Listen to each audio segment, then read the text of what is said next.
Muy bien, amigos, volvemos al aire con el comentario de la semana. Vamos a hablar un poco del cambio climático, pero lo vamos a hacer desde el aspecto de la economía, por supuesto. Hoy están reunidos en Egipto 120 países aproximadamente, están conversando de este tema tan trascendental para algunos, porque evidentemente gran parte de los que son responsables de esta situación de cambio climático no están presentes. China, Rusia, India no están presentes en este evento. Pero es un evento que hay que mirarlo con mucha seriedad. Fíjese lo que está pasando en la Argentina y tiene que ver con el cambio climático. El desastre económico que tenemos hoy en la Argentina, que vamos a tratar de explicárselo y enumerarlo y se va a dar cuenta de lo que estamos hablando, ¿sí?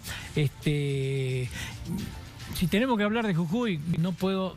Vamos a hablar de cambio climático, no puedo dejar de hablar del tema de los incendios, ¿no? Lo que está pasando hoy, lo que está pasando en Orán.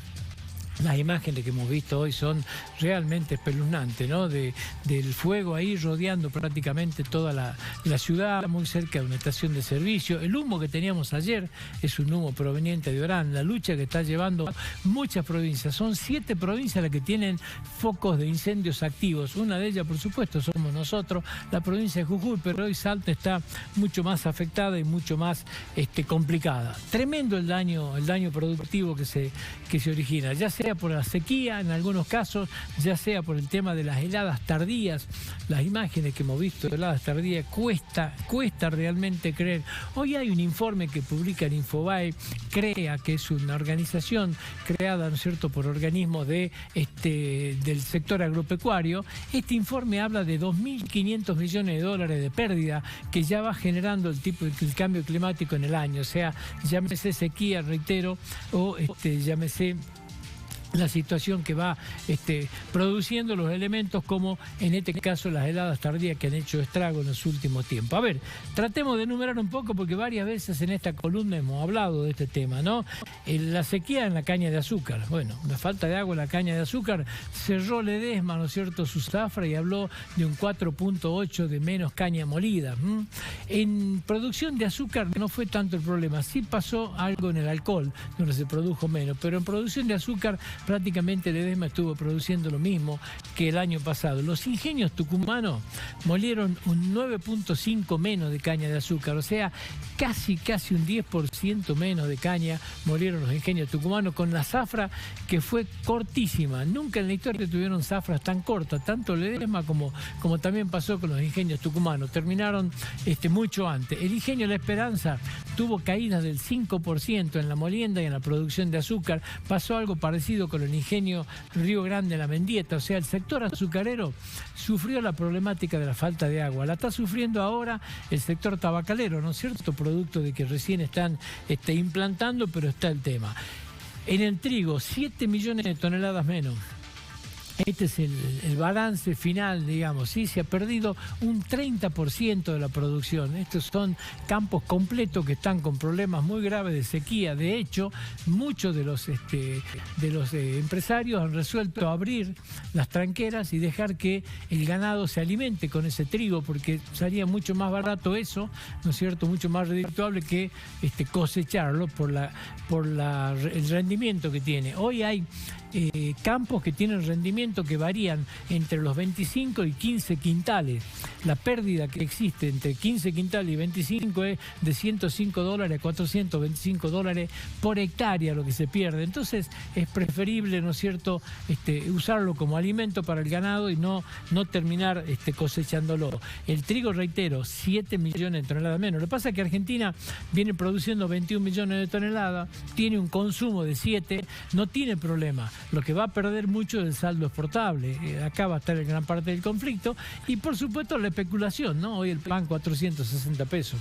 Y el trigo dentro del marco del pan no es que sea el insumo principal. Hay muchos insumos que generan inflación con esto, pero bueno, forma parte de esta problemática que estamos planteando. Ha generado un atraso muy grande en el maíz y en la soja. La soja prácticamente no se empezó a implantar.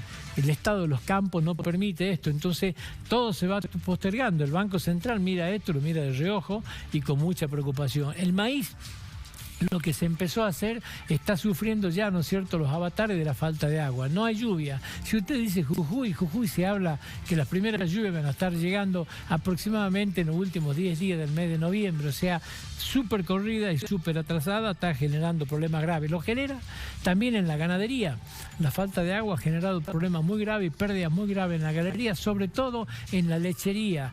O sea, es otro de los aspectos donde Argentina está sufriendo estos problemas y lo está sufriendo con mucho problema. Las heladas tardías. Las imágenes que hemos visto cuestan creer que sean realidad, ¿sí? Hemos visto campos completos, o sea, sectores de vid entero en Mendoza que están totalmente copados de hielo, digamos. Las pérdidas acá se establecen en un 80%. De hecho, ayer participó Sergio Massa de una reunión en Luján de Cuyo, hablando con productores de Mendoza, de San Juan, de Catamarca, Neuquén y Santa Cruz. Las pérdidas que se generaron en la uva, en la vid, en el zapallo, en la pera, en la manzana, en la cereza, son prácticamente totales. Bueno, ayer hubo anuncio que tiene que ver con asistencia crediticia, con créditos, con fondos no reembolsables por 1.500 millones de pesos, también con un dólar agro. Fue un anuncio, no se sabe cómo instrumentarlo, va a estar aparentemente vigente del 20 de noviembre al 31 de diciembre, pero bueno, es un sector fuertemente afectado y el gobierno ha tenido que salir en ayuda. Acá estaban estas 5 provincias. Lo que hemos visto ayer en la provincia de Tucumán, donde la ruta del vino desapareció. Hoy a las 11 de la mañana se reunía la legislatura tucumana para decretar la emergencia agropecuaria.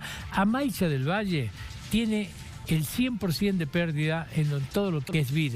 Las imágenes de todo lleno de hielo en noviembre en Tucumán, cuesta creerlo. Bueno, esto está pasando y este es el cambio climático. O sea, este tipo de situaciones, de temperaturas extremas, de sequía extrema, 3 años de niña, 3 años de una situación seca que no se produjo nunca. O sea, bueno, esto todo lo que se está viviendo y está generando problemas económicos muy, pero muy profundos. El arándano. El arándano es un fruto que generalmente lo trabajamos fresco en la República Argentina, que hay un mecanismo creado. La provincia de Tucumán tiene, en el propio aeropuerto doctor Benjamín Matienzo, tiene una cámara de frío muy, muy importante que la administran los productores. La hicieron ellos con un costo en ese momento de 8 millones de dólares y la administran ellos. Tienen la capacidad de que en 18 horas han sacado el fruto y lo han puesto en las góndolas en Miami, lo venden como fruto fresco y tiene mucho mejor valor. Bueno, hoy, ¿sabe cuánto vamos a exportar de arándano en este año? 4.500 toneladas. ¿Cuánto fue el año pasado? 8.394 toneladas. ¿Cuánto fue hace 2 años? 11.000 toneladas. La pérdida del arándano está en el orden del 50%. Son daños totalmente irreparables, muy difícil levantarse de una situación como esta y tiene que ver también con la grave situación de sequía que se ha generado. Esto, reitero, según las estimaciones de un organismo como CREA, va a generar ya pérdidas en la Argentina de 2.500 millones de dólares. Hablar un poquitito de la recaudación. La recaudación en la Argentina, si uno hace una radiografía de la recaudación, el 26% de la recaudación en el año 2022 es de la DGA, de la Dirección General de Aduana. Hablamos de derechos de importación y de exportación. El 53% es la FIP, los impuestos, y el 21% es la ANSES, o sea, la Seguridad Social. Esta es la radiografía de lo que es la recaudación año 2022. La FIP hace 26 meses que viene creciendo su recaudación en porcentaje superior al de la inflación. O sea que si hablamos del déficit fiscal que hay que corregir, podemos decir sin temor a equivocarnos que el problema no está en los ingresos, se viene recaudando bien, el problema está en los gastos, se viene gastando muy arriba, ¿no es cierto?, de lo que se puede soportar, y este es el grave problema del déficit, porque si tenemos una recaudación creciente arriba de la inflación, no podría estar teóricamente pasando lo que nos está pasando. Vamos a hablar de 2 conceptos de estos déficits. Uno tiene que ver con las empresas públicas y otro tiene que ver con los fondos fiduciarios. Son 2 temas que le dan un dolor de cabeza bastante grande en algunos casos a Sergio Massa y en otros, ya le vamos a contar por qué le puede dar dolor de cabeza, pero tiene que quedarse callado. De empresas públicas son 33, fondos fiduciarios son 29 las que se manejan. En su conjunto están dando un déficit del orden de los 10.000 millones de dólares, ¿sí? Lo primero que hizo Sergio Massa cuando asumió, dictar el decreto 712 del 22, que tiene que ver con el control de estos fondos, ¿sí? De poder tener un detalle, casi le diría al día, de la ejecución del gasto y los recursos que se le asignan a estos fondos fiduciarios, porque hay excedentes muy fuertes y estos fondos fiduciarios no tienen ningún tipo de control, o el control que tiene es absolutamente laxo. Bueno, la idea es poner un poco el pie acá y ver la forma de bajar estos valores. Ahora, en las empresas del Estado, ¿sí?, hay una característica que usted la va a ver que es realmente notable. Es decir, son 33 empresas, todas están a pérdidas, sin duda. ¿Cuánto se ha perdido en el primer semestre? La cifra exacta es 3.456 millones de dólares. Esto es el número oficial que se ha publicado en la página del Ministerio de Hacienda, ¿sí? En este marco, la principal que da pérdida es IEASA. ¿Qué es IEASA? Es la empresa que compra energía para distribuirla. O sea, la compra energía al valor de mercado internacional y la vende con todos los subsidios que tenemos en la Argentina. Bueno, esta empresa da un quebranto de 1.919 millones de dólares en el primer semestre del 2022. O sea que si proyectamos lo mismo, no es un análisis que se puede hacer de esta manera lineal, pero podemos decir que vamos a estar en el orden de los 4.000 millones de dólares que está perdiendo esta empresa, que es una empresa chica, si usted quiere verla, 399 empleados, ¿sí? El problema no está en el gasto administrativo, el problema está en la energía, que nosotros somos importadores de energía, la vendemos subsidiada, forma gran parte de este problema. Después tenemos Trenes Argentinos, que tiene un quebranto de 621 millones de dólares en el primer semestre, pero acá sí hay 26.330 empleados, que lo que es peor, con un crecimiento irracional en los últimos tiempos. O sea, las empresas siguen tomando gente. Acá se tomaron más de 2.000 empleados en los últimos 2 años. Pero el Trenes Argentino tiene una pérdida de 621 millones de dólares en el primer semestre. Aerolíneas Argentinas, 261 millones de dólares en el primer semestre de pérdida, 11.427 empleados. Es la línea aérea que tiene mayor cantidad de pilotos por avión en el aire, mayor cantidad de empleados por avión en el aire y mayor cantidad de gremios, ¿sí? 21 gremios, la conflictividad permanente, todo el mundo dividido. Bueno, es imposible salir con esto. Yo no sé qué es lo que se puede hacer con Aerolínea Argentina. Acá va a encontrar de todo. Creo que hay Macri que ya expresó en algún momento de privatizarla, Milei que habla de regalársela a los empleados. No sé cuál es la mecánica. Yo creo que un país tiene que tener una aerolínea por una cuestión de sostenimiento, pero tiene que tener un control del gasto. No se puede manejar, no puede dar pérdida de esta manera.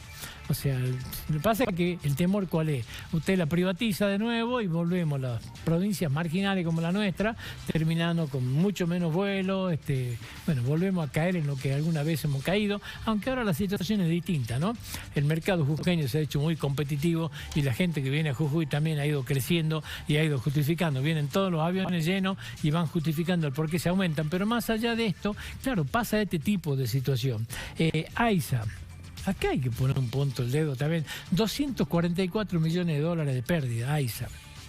7.680 empleados. En este último año ingresaron 560 empleados. ¿Quién maneja AISA? La esposa de Sergio Massa, Malena Galmarini. Por eso decimos, acá hay un problema que no es mucho lo que puede hacer Sergio Massa en este tema, pero la pérdida que tiene AISA, la falta de competitividad, porque si usted dice, bueno, tenemos este quebranto, pero ¿qué es lo que pasa? Hemos crecido un 10% en la gente que tiene cloaca, hemos crecido un 10% en la gente a la cual le estamos llegando con agua de red, no crecieron en nada, no hay inversiones hechas, para que lo que es peor, hay un endeudamiento de más de 2.000 millones de dólares de créditos internacionales que no fueron ejecutados, que las obras no se hicieron. O sea, hay un problema en AISA tremendamente grande. ¿Sabe qué es lo peor? Que AISA le da agua aquí en la zona del AMBA. Y acá figura como una empresa del Estado y la pagamos entre todos, con los impuestos de todos. Esto parecido pasa con Edenor y Edesur. Pierden mucho menos, pero también están en este mismo esquema y pagamos entre todos. O sea que si usted vive en el AMBA, no solamente paga el agua más barata que nosotros, no solamente paga la luz más barata que nosotros, no solamente paga el colectivo más barato que nosotros, sino que encima a la empresa que le dan el servicio lo subsidiamos. Y lo que es peor, si usted analiza el presupuesto 2022, la deuda que hay con Camesa, sí, que es una deuda que supera los 500.000 millones de pesos, 530.000 millones de pesos para ser más preciso, se va a dar con que gran parte de esa deuda, la principal deudora es Edenor y Edesur. las dos empresas estas que le prestan servicio al AMBA. O sea que subsidiamos la energía del AMBA, subsidiamos a la empresa que le presta la energía al AMBA. O sea, esto es una situación, la verdad, insólita por el momento. El Correo Argentino, 18.091 empleados. El Correo Argentino, ¿alguien usa el Correo Argentino en esto? ¿Es justificable? Tiene una pérdida de 114 millones de dólares en el primer semestre. Yacimientos carboníferos Río Turbio. Vamos a seguir produciendo carbón, ¿en serio? Estamos hablando de emisión de gases, seguimos con este esquema, 2.066 empleados. También habrá un problema social, habrá que atacarlo, a ver cómo se hace. Pero ¿tiene sentido seguir perdiendo 53 millones y medio de dólares en el primer semestre para mantener una actividad que es absolutamente nociva con el medio ambiente? Venimos hablando hace cuánto, no vamos a migrar de esa matriz energética. Bueno, esta es la situación de lo que está pasando con las empresas del Estado, que sin duda es un elemento que en algún momento va a haber que enfrentarlo y va a haber que atacarlo. El decreto de Alberto Fernández también fue noticia de la semana, tiene que ver con 1/3 de la obra pública entregada a las organizaciones sociales, la obra pública hasta 300 millones de pesos. No debe haber nadie como los jujeños que sepamos lo que es esto y lo que significa, ¿no? Si usted dice esto y lo primero que se le viene a la cabeza a usted que Milagro Sala, Sueños Compartidos con Eve de Bonafine y Joclender, es lo primero que se nos viene a la cabeza, la corrupción esta, ¿no? Este pago de factura que tiene que hacer Alberto Fernández con los piqueteros amigos, porque acá no están los piqueteros kirchneristas, acá están los que van a avalar y los que van a venir a sostener una probable candidatura de Alberto Fernández, pero en el medio vamos a entregar fondos para volver a lo mismo, construcción de gente que sale a competir. A ver, el integrante de la cooperativa no solamente que gana mucho menos que cualquier obrero de la construcción, no tiene obra social, no tiene aguinaldo, no tiene vacaciones, no tiene ART, no tiene nada, tiene una palabra, es el futuro de lo que tenemos que subsidiar porque no tiene un aporte jubilatorio hecho y el día de mañana no se puede jubilar. O sea, tiene todos estos aspectos en contra y acá ¿qué es lo que vamos a hacer? Vamos a entregarle 1/3 de la obra pública en detrimento de las pymes, de la que venimos hablando. No venimos hablando todos los días que hay que salir de los planes para ir a convertirlo, ¿no es cierto?, en trabajo genuino. ¿Y qué es lo que hacemos? Le asignamos recursos a estas supuestas organizaciones, ¿sí? La verdad es una vergüenza este tema. Hay reticencia en todos lados, reticencia de la oposición, de las otras organizaciones, pero las otras organizaciones porque no les conviene, si le darían plata estarían todos callados. Pero estas son las cosas que se tienen que terminar, que se tienen que debatir en la Argentina. No podemos seguir generando este tipo de cosas que no tienen ningún control y que se transforman en un agujero negro. Reitero, nadie como nosotros, como los jujeños, sabemos a la perfección esto que está pasando. Y un último pequeño comentario, ¿no?, de las peleas de la política. Lo hemos visto a Cristina Fernández de Kirchner en la UON el otro día, lo hemos visto a Máximo Kirchner en Mar del Plata, ninguneando y avasallando al presidente de la República. ¿Con qué autoridad moral, no, hablará Máximo Kirchner? Debe creer que es un estadista y la realidad que está ahí porque es el hijo de mamá, porque si no, no podría estar ni en ningún lado, ni en un colegio podría estar. Pero la realidad es que vivimos avasallando de esta manera, insultándonos todo el día. Alberto Fernández también, de alguna manera, sale, no se cruzan ahora ellos, salen a hablar a través de tercera persona. No habla Alberto Fernández, habla Aníbal Fernández. A la cuestión es lo mismo, habla el Cuervo Larroque, o sea, empiezan a través de tercera persona a decirse las cosas por televisión. En el medio de esto estamos todos nosotros, ¿no? En el medio de esto está la gente que lucha en el día a día para poder trabajar, que hoy la fraternidad la deja a pie y pierde el presentismo en su laburo, que va al supermercado y cada vez le alcanza para menos. O sea, la política se mira al ombligo, se pelea todos los días y en el medio está el resto de la gente, ¿no?, que rema todos los días y ven este tipo de ejemplos. Hoy también la oposición, que las tiene todas consigo también, ¿no?, que no da ningún tipo de ejemplo, se anda peleando todo el día. La oposición hoy también ha sido un martes que ha arrancado fuerte con el PRO a las 9:30 en un desayuno y que a las 6 va a tener un Zoom junto por el cambio. Esperemos que empiecen a encontrar mecanismos de concordancia, que dejen de pelearse por los medios, que dejen de decirse cosas, que empiecen a ponernos los argentinos una agenda de discusión que tenga que ver con lo que tenemos que hacer. Nos han dicho reiteradamente, vamos a llegar